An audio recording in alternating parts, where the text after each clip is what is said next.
हमारे इस चैनल पर आपका बहुत बहुत स्वागत है। पीपीएससी के सीरीज में आपका बहुत बहुत स्वागत है। इसमें इतिहास के प्राचीन इतिहास के सीरीज को चला रहा हूं, जिसमें प्राचीन इतिहास का ऑब्जेक्टिव प्रश्नों को मैं रिवीजन करा रहा हूं। अगर मेरे इस वीडियो को देखते हैं तो बहुत सारे प्रश्नों को आप परीक्षा में सोल्व कर पाओगे। तो मेरे इस वीडियो को अंत तक देखिएगा। तो चलिए मैं शुरू करता हूं आज का प्रश्न। आज का प्रश्न आपके सामने कंप्यूटर स्क्रीन पे ध्यान से देखिएगा। प्रश्न क्या क्या आ रहा है उसको ध्यान से देखिएगा।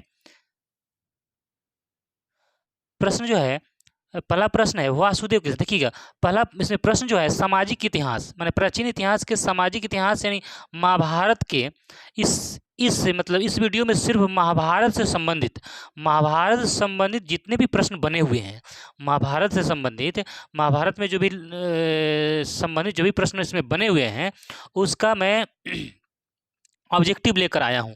तो मेरे इस वीडियो को अंत तक जरूर देखिएगा। तो चलिए मैं शुरू करता हूं आज का प्रश्न। आज का प्रश्न आपके सामने स्क्रीन पे ध्यान देखिएगा, ध्यान से देखिएगा। वासुदेव कृष्ण किस वंश के थे? वासुदेव कृष्ण किस वंश के थे? तो इस प्रश्न का आंसर हो जाएगा वृष्णि। इस प्रश्न का आंसर क्या हो जाएगा? वृष्णि वंश के थे। ऑप्शन सी हो जाएगा इस प्रश्न का आंसर। ऑप्शन सी वृष्णि वंश के थे। पांचों पांडव में सबसे बड़ा कौन था? पांचों पांडवों में सबसे बड़ा कौन था? तो पांचों पांडवों में सबसे बड़ा जो था युधिष्ठिर था। उस पांचों पांडव कौन थे? अर्जुन, भीम, युधिष्ठिर, नकुल और सहदेव थे। ठीक है ना? तो पांचों पांडवों में सबसे बड़ा जो था यह युधिष्ठिर था। ठीक है ना? इस प्रश्न का आंसर हो जाएगा ऑप्शन सी युधिष्ठिर।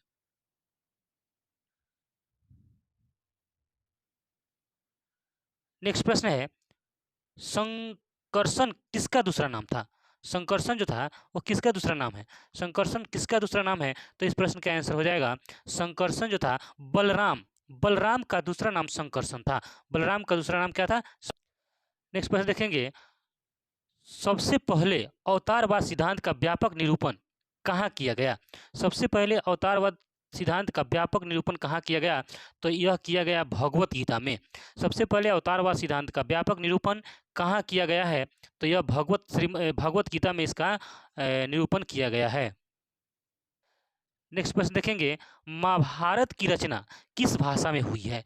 महाभारत की रचना किस भाषा में हुई है? तो इस प्रश्न का आंसर हो जाएगा संस्कृत भाषा में। ऑप्शन ए हो जाएगा, महाभारत की रचना जो है संस्कृत भाषा में की गई है।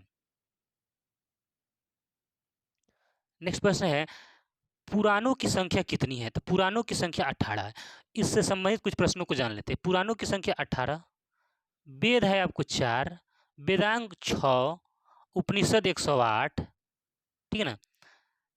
पुराणों की संख्या 6 18, वेद की संख्या 4, वेदांग 6 और उपनिषद 108 है। इस प्रश्न का आंसर हो जाएगा 18। पुराणों की संख्या कितना है? 18।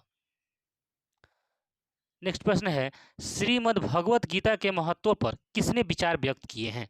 श्रीमद् भगवत गीता के महत्व पर देखें तो महात्मा गांधी, विवेकानंद, बाल गंगाधर तिलक सभी ने श्रीमद् भगवत गीता पर महत्व पर विचार व्यक्त किए हैं। इस प्रश्न का आंसर हो जाएगा डी, इसमें से सभी। नेक्स्ट प्रश्न देखेंगे, मनुस्मृति की रचयिता कौन थे? मनुस्मृति की रचयिता कौन थे? तो मनु थे। मनुस्मृति को रचयिता मनु थे। ठीक है ना? और व्यास व्यास जो थे महाभारत लिखे थे, वाल्मीकि रामायण लिखे थे और मनुस्मृति लिखे थे। नेक्स्ट प्रश्न देखिएगा, मनुस्मृति में कितने प्रकार के विवाह का उल्लेख किया गया है?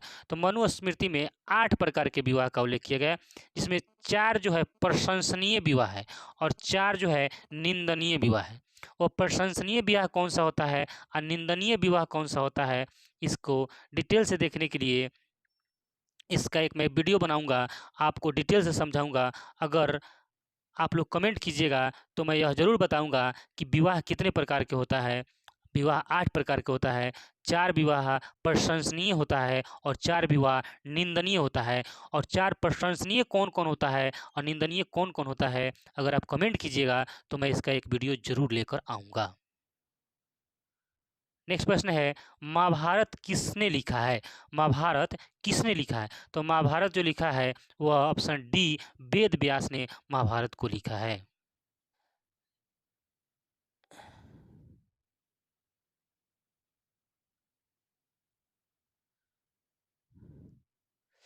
नेक्स्ट प्रश्न है महाभारत और पुराण में मथुरा के शासक वंश को क्या कहा गया? महाभारत और पुराण में मथुरा के जो शासक वंश है उसको क्या कहा गया?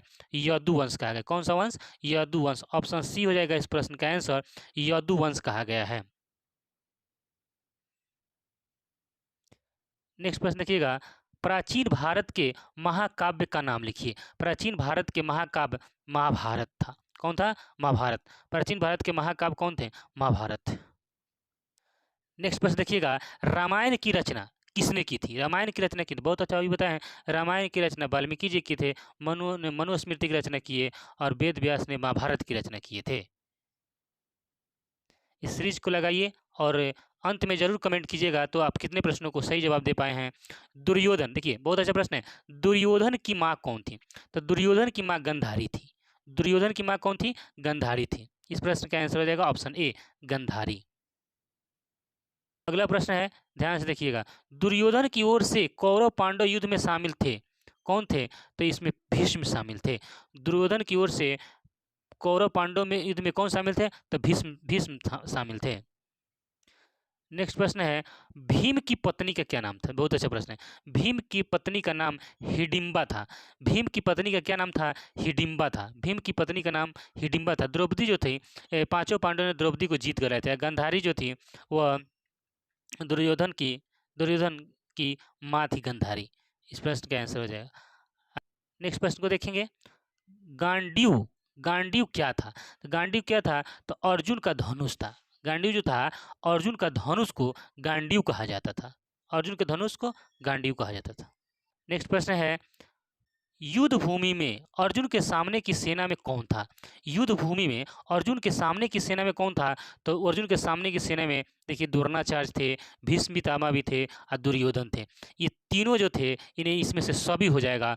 यानी युद्ध युद्ध में भीष्म पितामह थे, द्रोणाचार्य थे और दुर्योधन थे। इन अर्जुन के सामने ये लोग थे। नेक्स्ट प्रश्न को ध्यान से देखिएगा, गीता में उपदेश दिया गया है, कर्म करो, भविष्य की चिंता मत करो, कर्म हमारे हाथ नहीं है। यानी गीता में इस सभी की बात किया गया। यानी कहा जाए, कर्म प्रधान ने विश्व करी राखा, आ जो जस करई तस फल चाखा। यानी कहने का मतलब है, कर्म प्रधान है, कर्म करिएगा तो फल जरूर मिलेगा, जो कर्म नहीं करेगा उसको फल की प्राप्ति नहीं होती है। इसलिए आप लोग भी कर्म करें, इस वीडियो को देखें, ज़्यादा से ज़्यादा क्वेश्चन याद करने की कोशिश कीजिए, तब जाके कहीं ना कहीं आपका सिलेक्शन होगा। तो कहा जाता है कर्म प्रधान है। गीता का एक श्लोक है, कर्म प्रधान है विश्व करी राखा, आ जो जस करई तस फल चाखा। माने कर्म प्रधान है, जो जैसा कर्म करता है उसको वैसा ही फल प्राप्त होता है। चलिए नेक्स्ट प्रश्न है, अगला प्रश्न क्या है, गोत्र किसका सूचक था? गोत्र जो था ना, किसका सूचक था? तो गोत्र जो था, इस प्रश्न का आंसर हो जाएगा ऑप्शन ए, प्रत्येक उपजाति के सामान्य पूर्वज का को गोत्र कहा जाता है। प्रत्येक उपजाति के सामान्य पूर्वज को गोत्र कहा जाता है। नेक्स्ट प्रश्न देखेंगे, अर्जुन किसके शिष्य थे? तो अर्जुन द्रोणाचार्य के शिष्य थे, और द्रोणाचार्य जी ने अर्जुन को ही सिर्फ धनुष विद्या सिखा रहे थे। एक बार एकलव्य भी सीखने गए कि हमें भी धनुष विद्या सिखा दीजिए, तो द्रोणाचार्य इनकार कर गए और उन्होंने कहा कि नहीं, मैं सिर्फ और सिर्फ अर्जुन को ही सिखाऊंगा। तो एकलव्य ने उनकी मूर्ति बनाकर, द्रोणाचार्य की मूर्ति बनाकर धनुष विद्या सीख लिए। आगे देखिएगा, अगला सवाल है, अगला सवाल आपके सामने है, निम्न में से किस संत ने गीता पर टीका मराठी में लिखा है? तो इस प्रश्न का आंसर हो जाएगा मानेश्वर। इस प्रश्न का आंसर क्या हो जाएगा? मानेश्वर हो जाएगा। अगला प्रश्न देखेंगे, क्षत्रिय शब्द का साहित्यिक अर्थ क्या है? क्षत्रिय शब्द का राज या क्षेत्र पर अधिकार होना। राज या क्षेत्र पर अधिकार होना क्षत्रिय का शाब्दिक अर्थ है। राज या क्षेत्र पर अधिकार होना क्षत्रिय का शाब्दिक अर्थ है। देखेंगे, अच्छा प्रश्न है, अम्बा अम्बालिका किसकी पत्नियां थी? अम्बा अम्बालिका किसकी पत्नियां थी? तो विचित्र वीर की पत्नियां जो थी अम्बा अम्बालिका थी। विचित्र विचित्र वीर की पत्नियां जो थी अम्बा अम्बालिका थी। नेक्स्ट प्रश्न देखेंगे, घटोत्कच किसका पुत्र था? घटोत्कच किसका पुत्र था? तो यह जो था भीम का पुत्र घटोत्कच था। घटोत्कच जो था भीम का पुत्र था।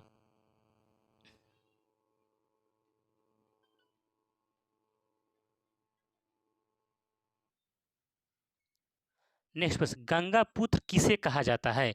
तो गंगा पुत्र किसे कहा जाता है? तो गंगा पुत्र आपको भीष्म को कहा जाता है। भीष्म को गंगा पुत्र कहा जाता है। इस प्रश्न का आंसर हो जाएगा भीष्म। अगला प्रश्न है, ध्यान से देखिएगा। कर्ण की माँ कौन थी? तो कर्ण की माँ कुंती थी। कर्ण की माँ कौन थी? कुंती। इस प्रश्न का आंसर हो जाएगा कुंती। नेक्स्ट प्रश्न है, कर्म सेवाधिकरास्ते माँ फलेस्तु काचन श्रीमद् भागवत गीता के किस अध्याय में वर्णित है? तो यह जो है द्वितीय अध्याय में इसका वर्णन है। नेक्स्ट प्रश्न देखिएगा, मानव जीवन के संपूर्ण जीवन को कितने आश्रमों में बांटा गया है? तो इस प्रश्न का आंसर हो जाएगा ऑप्शन सी, 4 आश्रमों में बांटा गया। मानव जीवन को 4 आश्रमों में बांटा गया है।